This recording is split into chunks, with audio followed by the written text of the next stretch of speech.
नमस्कार, मैं अमित गोदियाल और आप देख रहे हैं उत्तराखंड हलचल।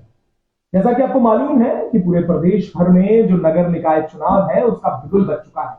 तमाम जो राजनीतिक दल हैं, जो राष्ट्रीय पार्टियां हैं, वो भी चुनाव में अब निकल पड़ी हैं और हर एक व्यक्ति और हर एक प्रत्याशी घर घर जाकर लोगों से अपने लिए वोट की मांग कर रहा है।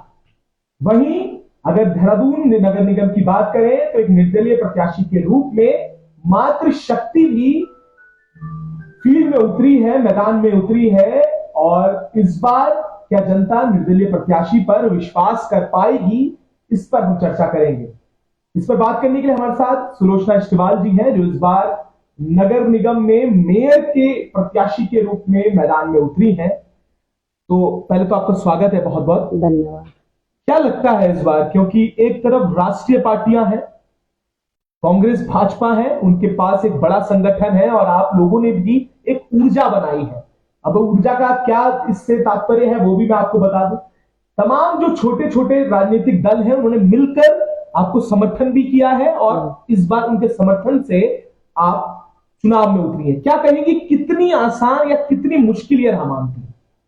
पहले तो सर्वप्रथम मैं धन्यवाद करूंगी और प्रणाम करूंगी, नए साल की शुभकामनाएं दूंगी पूरे प्रदेश की जनता को।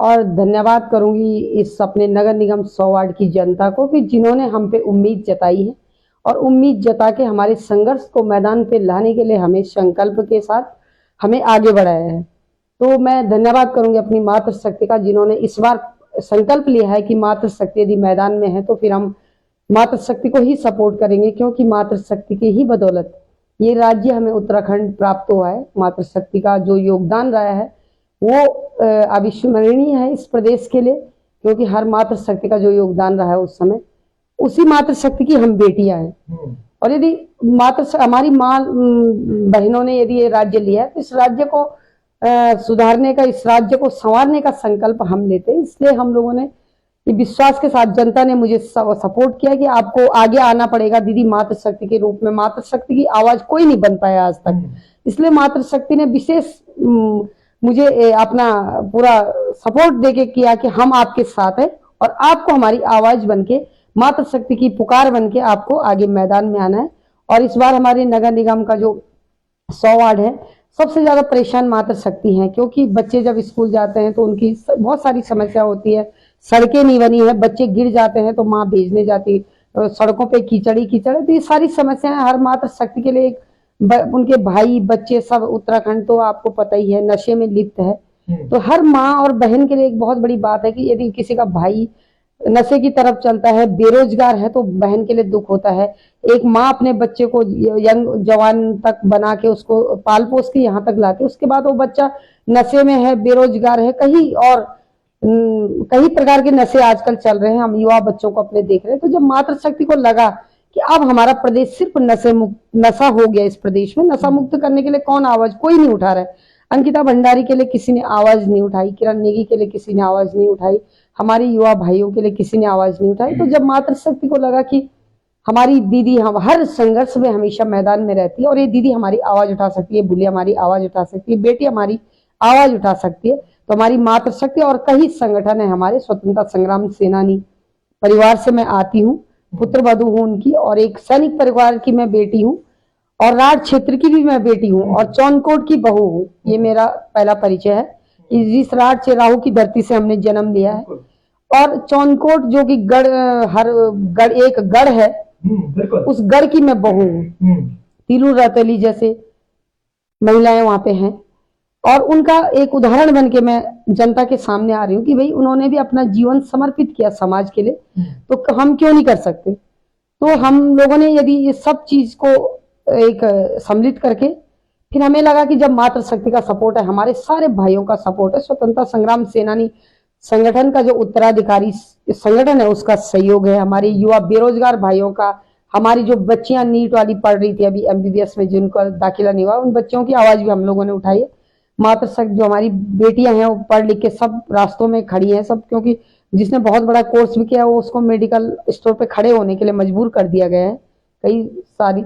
ये सब चीजों को जब देख के तो जनता ने हमें सपोर्ट किया और हम आज मैदान में हैं और संकल्प के साथ हैं और जिस उम्मीद से जनता ने हमें खड़ा किया है, तो हम उनकी उम्मीदों पे खरा उतरेंगे, ये हमारा पूर्ण विश्वास है। हम उनकी उम्मीदों पे पानी नहीं फिरने देंगे, जैसा कि आज तक हुआ है। आज तक भी यहाँ पे मेयर बने और मेरे पास तो ना चाउमीन का ठेला है, ना मेरे पास कोई अन्यथा कुछ भी नहीं है। मैं अपने जनता के संघर्ष से, जनता के सहयोग से, जनता के विश्वास पे और जनता ने जो सपोर्ट किया उसके आधार पे मार्ग में हूँ। हम धनबल हमारे पास कुछ नहीं है, पर राष्ट्रीय पार्टी हमारे लिए बड़ी बात भी नहीं है। क्यों नहीं है बड़ी बात? ये राष्ट्रीय पार्टियां किसने बनाई? ये राष्ट्रीय पार्टियां भी दो लोगों से शुरू हुआ था संघ, चाहे कुछ भी। आज पूरा देश प्रदेश में उनकी सरकारें हैं, लेकिन शुरू कहाँ से हुई थी? एक दो लोगों से ही शुरू हुई थी। तो हमेशा कोई भी काम जब कोई शुरुआत होती है तो उसके लिए एक दो लोग ही आगे आते हैं, उसके बाद पूरा जन सैलाब होता है। और आप देख सकते हैं, आपने नामांकन के दिन हमारा देखा होगा कि क्या जन सैलाब था। जो रियल समर्थक थे, जिनके अंदर स्वयं उत्साह था, ऐसी मात्र शक्ति आपने किसी के नामांकन में देखी भी नहीं होगी जो हमारे नामांकन में थी। इनका प्यार है, ये इनका हमसे उम्मीदें हैं। जितने मुद्दे आपने बताए जी, जैसे आपने अंकिता भंडारी की बात की, निकी की बात की, देखिए ये देखा गया है उत्तराखंड में, आपने बोला जो लोग आवाज उठाने नहीं आए, पर देखा ये गया कि वही लोग सत्ता में फिर से आ गए, वही लोग लोकसभा भी चले गए, जिन्होंने शायद लोकसभा में एक शब्द नहीं बोला अंकिता भंडारी के लिए। सवाल यहाँ पर यह है कि सुलोचना इसके बाद जो बात कह रही है कि वो अंकिता भंडारी को लेकर जैसे मुद्दे पर बात करेगी, महिला सशक्तिकरण जैसे मुद्दे पर बात करेगी और अन्य मुद्दे जो भी आपने बात कही है, क्या लगता है कि जनता इन मुद्दों पर विश्वास करके या इन मुद्दों को आगे लाकर या इन मुद्दों को सोचकर वोट देगी? क्योंकि चुनाव में तो कहीं नजर नहीं आया, क्योंकि आपको भी मालूम है कि अगर लोकसभा चुनाव आता है, इस बार ये लग रहा था कि पूरे प्रदेश भर की बेटी अंकिता जैसी और या प्रदेश भर की सारी बेटियां जिनके साथ कुछ गलत हुआ उसको लेकर और जो महिला का जो उत्पीड़न हुआ उनको लेकर आवाज उठाएंगे, वोट बटेंगे। और इस बार जो बदलाव वो भी बदला, उसमें भी कोई बदलाव नहीं आया। तो क्या लगता है कि सुलोचना इसके बाद पर लोग जनता विश्वास करने वाली है? देखो, आपने बहुत अच्छा प्रश्न किया है। अंकिता भंडारी के लिए आवाज हम ही लोगों ने उठाई, राष्ट्रीय पार्टियों का कोई योगदान नहीं है। वो तो आप देख सकते हो, हाँ एक आध नेता क्यों नहीं है, हम पार्टी का नाम नहीं लेंगे, पर बहुत अच्छे लोग भी हैं। ऐसा नहीं कि सभी खराब होते, पर एक मछली सारे तालाब को गंदा भी करती है। बहुत सारे ऐसे लीडर भी थे जो आए आगे, मूल निवास भू कानून में भी आए, वैसे भी आए, उनका व्यक्तिगत अपनी इच्छा भी है। लेकिन यदि जनता, पता है उनको, देखो ये प्रदेश आज अंकिता भंडारी, कल कहीं अंकिता भंडारी आएंगी। जो हम लोगों का जीवन है, हम लोग सारे 40, 45 और 50 में लगभग इसके, ये हमारा जीवन का, ये हमारी एज चल रही इस समय। यदि जनता अभी यदि इन मुद्दों पे वोट ना करके, किसी को आवाज ना, जो आवाज उठा रहे उनको सपोर्ट ना करके, उन्हीं भ्रष्टाचारियों को, उन्हीं बलात्कारियों को सपोर्ट करेगी, तो आने वाला भविष्य अंधकार में है इस प्रदेश का। और आखिर हम भी कब तक आवाज उठाएंगे? आखिर ये बड़ा क्वेश्चन है कि हम कब तक आवाज उठाएंगे? एक दिन हम भी थक के, हमारा क्या जा रहा है, हम भी यही वो बोलेंगे कि भाई जिस जनता के लिए हमारे खुद बच्चे बोलते हैं कि मम्मी आप ऐसी जनता का सपोर्ट कर रहे जो जनता खुद नहीं चाहती अपना भला, तो हम उनको समझाते हैं बच्चों को कि बेटा एक नहीं, आने वाला वक्त समझेगा इस चीज को। क्योंकि जब कभी भी इस पृथ्वी का नाश हुआ है, एक बार अंत हुआ है, और जब अंत हुआ है तो कोई ना कोई इस पृथ्वी पे एक ऊपर उठ के कोई ना कोई माध्यम बना है। तो मैं सोचती हूँ, अपने बच्चों को भी बोलती हूँ कि बेटा क्या पता भगवान ने हमें माध्यम बना के इस प्रदेश को संभालने का एक वक्त दिया होगा। हमें तो इतना पता नहीं था कि जनता इतना प्यार देगी, हमें इतना समर्पित प्यार देगी, इतना हमारे साथ सपोर्ट करेगी। मैं अपने बच्चों को भी बोलती हूँ। तो क्या होगा कि एक बार यदि जनता भी भाई नहीं करती, वो मात्र शक्ति को नहीं लगता, कल की 600 कुछ दारू के शराब के ठेके खुले हैं, हमारे ही बच्चे तो जाएंगे उसमें। भाई कोई नेपाल वहां से थोड़ी आएगा, बच्चे हमारे ही जाएंगे उस शराब को खरीदने के लिए। तो मात्र शक्ति जब वो बच्चा घर में एकदम नशे में आएगा, या किसी का भाई आएगा, किसी का पति आएगा, उसके बाद जो उनको दर्द होगा ना, वो मैं जान सकती हूँ। हमारे हम बहुत सारे हमारे अपने भी रिलेटिव होंगे जो इन चीजों में होंगे।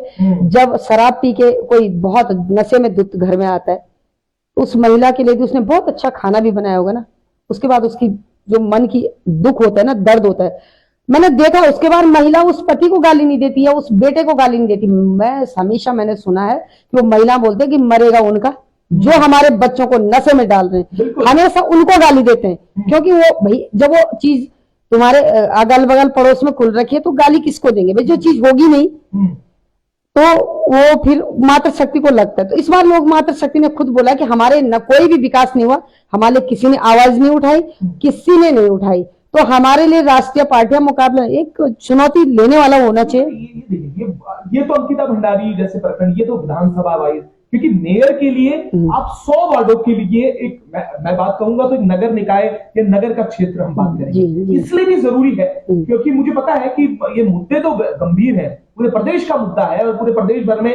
मैंने जैसे आपको पहला प्रश्न किया कि क्या जनता स्वीकारता करेगी, उन्होंने उन्हीं स्वीकारा जिन्होंने आवाज नहीं उठाई। और सवाल यह है कि सुलोचना जी के पिटारे में आखिर क्या है कि वो 100 वार्डों में तस्वीर बदलने लायक है, या इस बात, क्योंकि इससे पहले जो आपने सीधे तौर पर टारगेट भी किया, इससे पहले जो मेयर रहे उन्होंने कहा, आपने ये भी कह दिया कि मेरे पास कोई चौमिन का ठेला नहीं जो मैं उसके बाद यहाँ पर मेयर लड़ने आ जाऊं। तो सीधे सवाल यह है कि 100 वार्डों के लिए 100 वार्डों का कार्यकाल कैसे होगा अगर सुलोचना सिस्टेवाल या लोग उन पे विश्वास करें, या वो बनने के बाद कैसा क्या कर देंगे? देखो, यदि जनता ने वहां तक हमें पहुंचा दिया तो लोग हमारे उत्तराखंडियों की बुद्धि को बिल्कुल भ्रष्ट करके पूरे देश पे राज कर रहे हैं।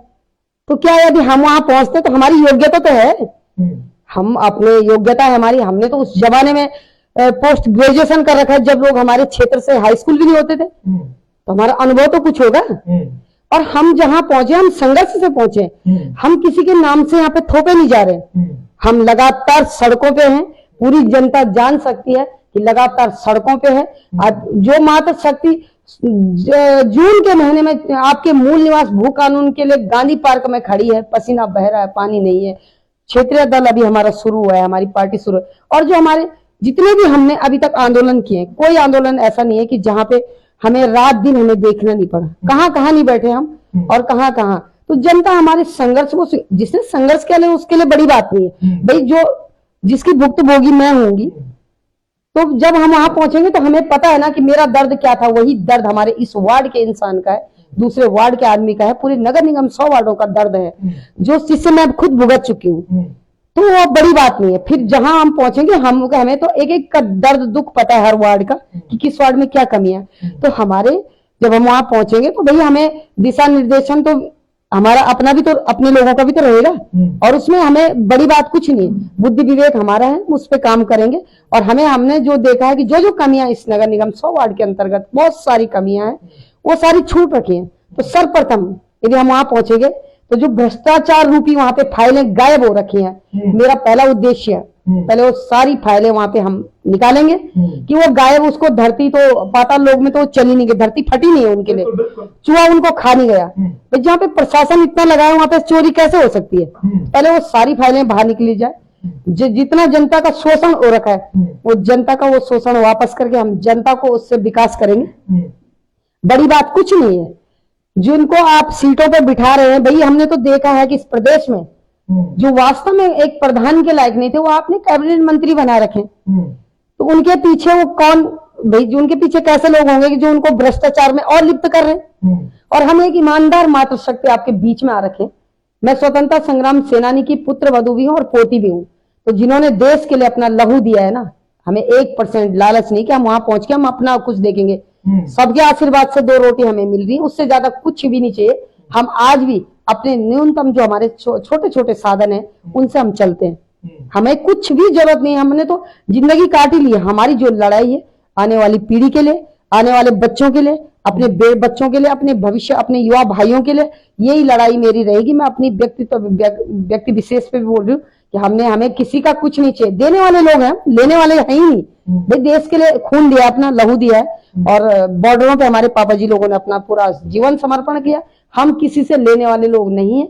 हम वैसे सहयोग ले लेंगे, पर ऐसा नहीं लेंगे कि किसी का हम शोषण करके अपने युवाओं के डाका डाल के, रोजगार पे डाका डाल के, अपनी मातृ शक्ति के उनको अपंग बना के ये चीजें हम लें और फिर उनको दें।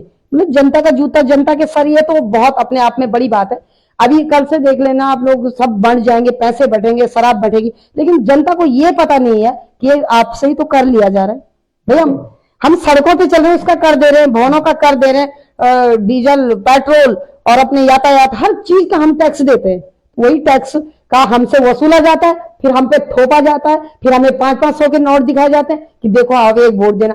जनता को पता ही नहीं है। यदि मुझे कोई 500 देता है तो मेरे पति की जेब काट के तो मुझे दे रहा है। बिल्कुल, और ये सच्चाई है, ये सच्चाई है, बिल्कुल। जो आपने कहा कि जो लोग कहते हैं कि इस बार जो चुनाव हो गया है वो पैसों का चुनाव है, बिल्कुल। तो पैसा आखिरकार आता कहां से, आते कहां से, रिकवरी कैसे होगी? हम क्यों नहीं दे रहे हैं? हाँ, ये हम क्यों नहीं दे रहे? बिल्कुल। जो अपने लाखों रुपए एक टिकट के लिए खर्च कर रहा होगा तो उसके तो 4 गुना कमा के वो यहाँ से जाएगा, वो विकास क्यों करेगा?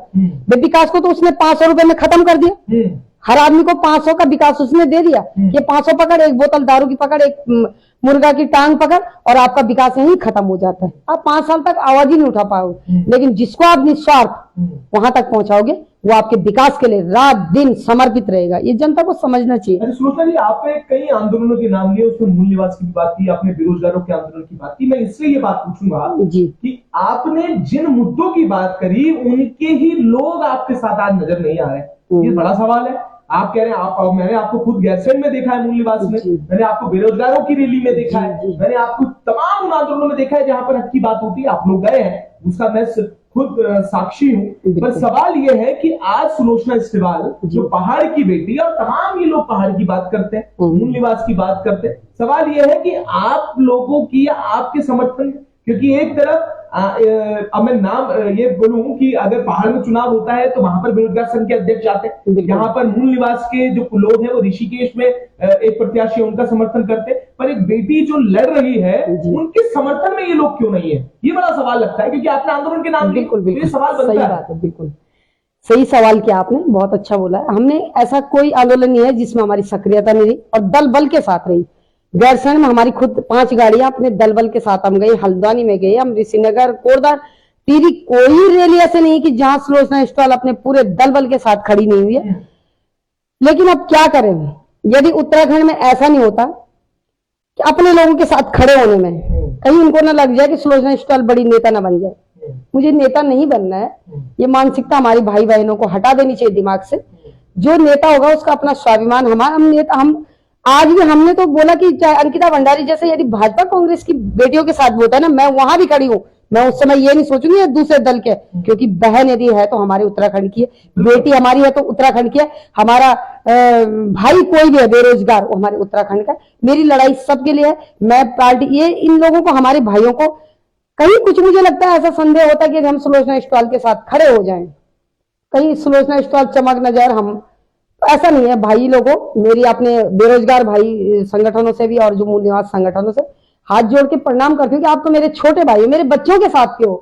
तो सुलोचना इस्तेवाल तो आपके संघर्ष में खड़ी हुई है, कोई बात नहीं, आप खड़े नहीं हुए, आपको लगता है कि हमारे खड़े होने से कुछ दुष्परिणाम या अच्छे परिणाम भी आ सकते हैं, ऐसा कुछ नहीं। मातृशक्ति ने प्रदेश लिया है, यदि हमारे प्रदेश में ऐसी भावना नहीं होती ना, क्या मूल निवास, क्या भू कानून देंगे लोग जब अपनी उस महिला के साथ खड़ी नहीं हो सकते जिस महिला ने आपके आंदोलन में सक्रिय भूमिका निभाई है। तो आप मूल निवास भू कानून की बातें ऐसे हवा में क्यों करते हो?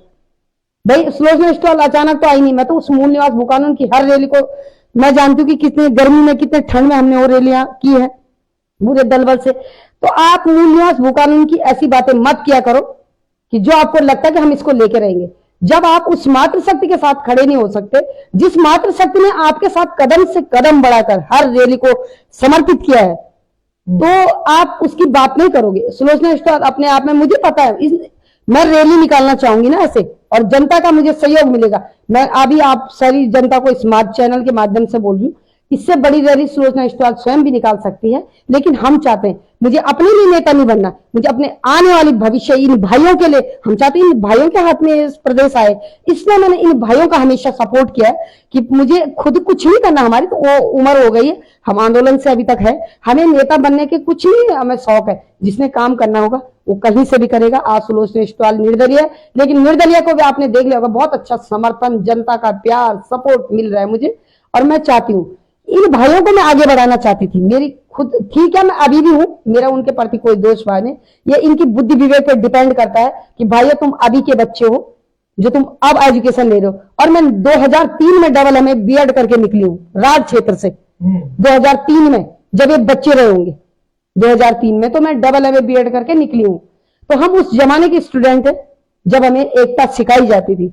तो इन भाइयों को पता होना चाहिए कि यदि हमें अपने आप में करना होता तो शायद हम आपकी रैलियों में हम आपकी भी क्या थी हो रही, वो पूरे प्रदेश का मुद्दा था, इसलिए हम समर्पित हुए हैं। तो आपने यदि हमें उस समय आपने बुलाया है तो हम बिल्कुल आए, आप नहीं भी बुलाते शायद हमारी भावना होती, हम तब भी पहुंचे हैं, जबकि हम मंच पे हमारा कभी वहां से मंच हमें कभी दिया भी नहीं गया कि आप यहाँ से 2 शब्द बोलिए, लेकिन हमें बिल्कुल भी नहीं, उस मंच का शौक ही नहीं था कि ये मंच हमें मिले।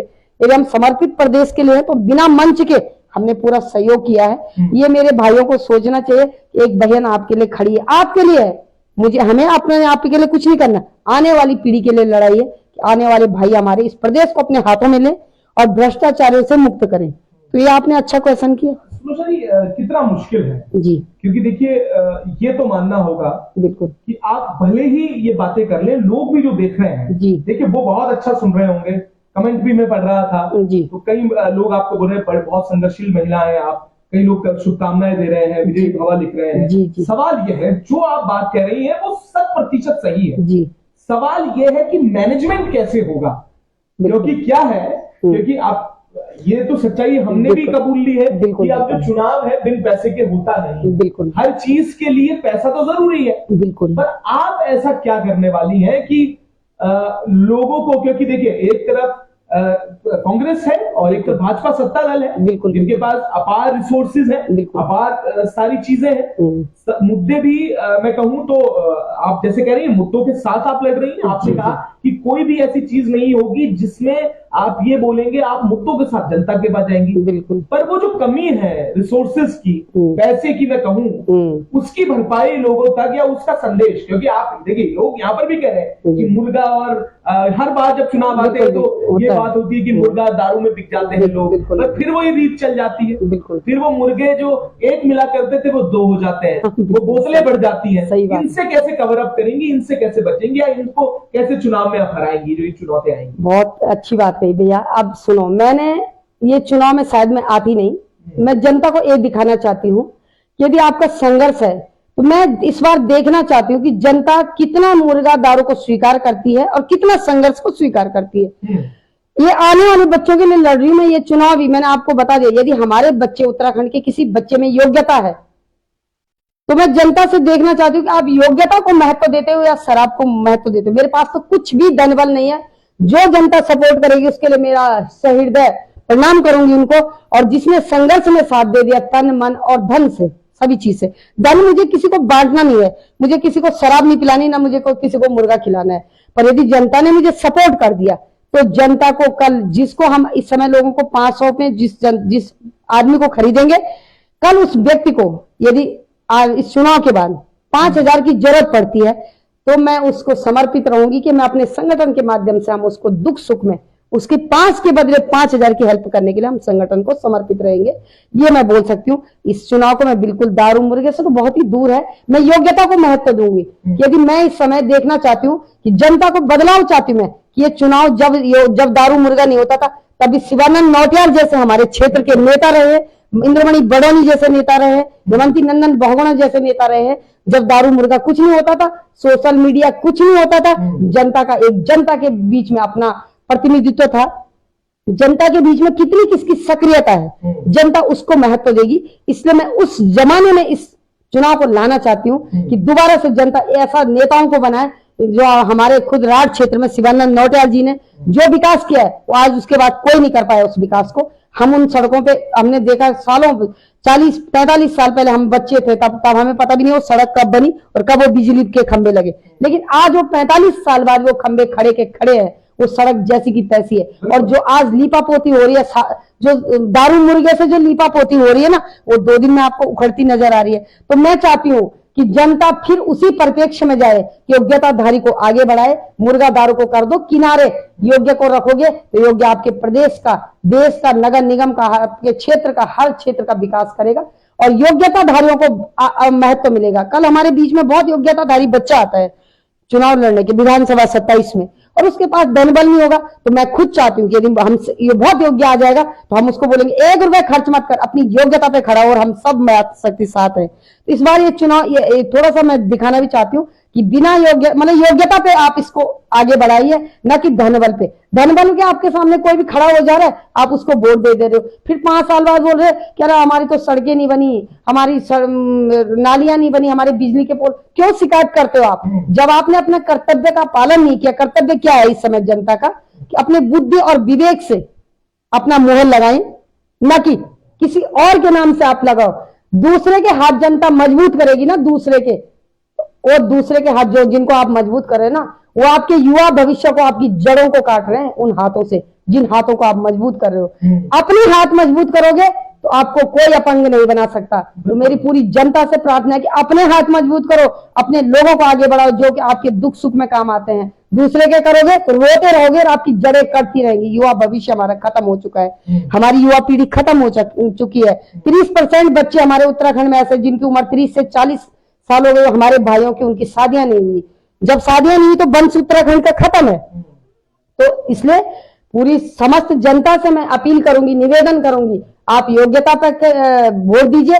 दूसरे के, ये कोई विधानसभा का चुनाव नहीं है, ये कोई लोकसभा का चुनाव नहीं है, ये चुनाव है सिर्फ नगर निगम देहरादून के लिए। एक नॉर्मल प्रधान चुनना है आपको, तो वो किसी पार्टी से नहीं होना चाहिए। उसके लिए आप व्यक्ति विशेष को देखें, बिल्कुल जिसका जनता के बीच में आंदोलन है, जिसकी जनता के बीच में सक्रियता है, जो जनता का प्रतिनिधित्व कर सकता है। इनको इस चुनाव को पार्टी से बिल्कुल मत जोड़ना आप लोग। एक देहरादून के लिए आपको एक प्रधान चाहिए, मेयर का चुनाव एक देहरादून के लिए एक प्रधान चाहिए, और प्रधान के नीचे जो सभासद होते हैं, इन पार्षदों को वैसे लगाओ आप। तो आपके लिए एक पार्टी से इसको बिल्कुल मत लेना। यदि पार्टी से लोगे तो फिर आपके 5 साल में लोग चाउमीन से करोड़पति बन जाएंगे और आपके चाउमीन के ठेले भी बिक जाएंगे। इसलिए मैं बोलना चाह रही हूँ। ये आपने सही कहा, बिल्कुल चाउमीन से करोड़पति। पर रोशना जी, एक सवाल है जी, आपने जो कहा ना कि ये जो दौर लाना है जी, शिवानंद नौटियाल जी का दौर था, जी बिल्कुल, दौर इंद्रमणि बड़ोनी जी का था, जो दौर, और जो नेता रहे जी, जिन्होंने, आपने कहा कि जिस क्षेत्र का आपने उदाहरण दिया, अगर उस क्षेत्र में आप लोग गए होंगे, और एक शेयर जरूर करिएगा, क्योंकि जो सुलोचना जी बात कह रही है उसे गंभीरता से सोचने की एक जरूरत है। जिस क्षेत्र में का नाम वो बार बार ले रही है, राहु की भूमि, और उसके साथ साथ वहां पर उस हिस्से में लोग जाना पसंद नहीं करते थे, पर एक आधारशिला रखी गई, एक विकासशिला रखी गई शिवानंद नौटियाल जी जैसे नेताओं ने, और वहां पर विकास किया। सवाल यहाँ पर यह है कि जो आपने बोला, जो अब ये रीत चल रही है, इसे आप तोड़कर ये भी दिखाने आई है कि अब नई तरीके की रीत शुरू होगी, आप योग्यता के अनुसार सारी चीजें होंगी। पर एक सवाल मेरे मन में आता है, क्योंकि मेरे एक साथी हैं और उनके संघर्षों की बात करूंगा, उनकी योग्यता की बात करूंगा। एक व्यक्ति है जो यूपी से आते हैं, यूपी से मैं इसलिए कह रहा हूँ क्योंकि हम पहाड़वाद की बात तो करते हैं, पर एक ऐसा व्यक्ति जिसने यूपी से आके यहाँ पर पहाड़वाद की अलग जगह, परवीन काशी, जिन्होंने यहाँ पर गैरसैंड के लिए लड़ाई लड़ी, जिन्होंने यहाँ पर लाठियां खाई, जिन्होंने यहाँ पर ये कहा कि गैरसैंड होनी चाहिए और पहाड़ियों का हक मिलना चाहिए, उन व्यक्तियों को, उस जैसे व्यक्ति को जिसने कोई पैसा नहीं बोला, उसने इलेक्शन की बात नहीं कही, उसने चुनाव की बात नहीं कही, उन्हीं व्यक्ति को जनता ने नकार दिया, उन्हीं को ये कह दिया कि ना जाने किस उद्देश्य से आया है। तो जब उस जैसे व्यक्ति को उसकी योग्यता के आधार पर भी, जो उसकी योग्यता थी कि वो चाहता था कि बदलाव, वो हमारे अपने लोग ही नहीं जाग रहे, कैसे जगाएंगे इन लोगों को?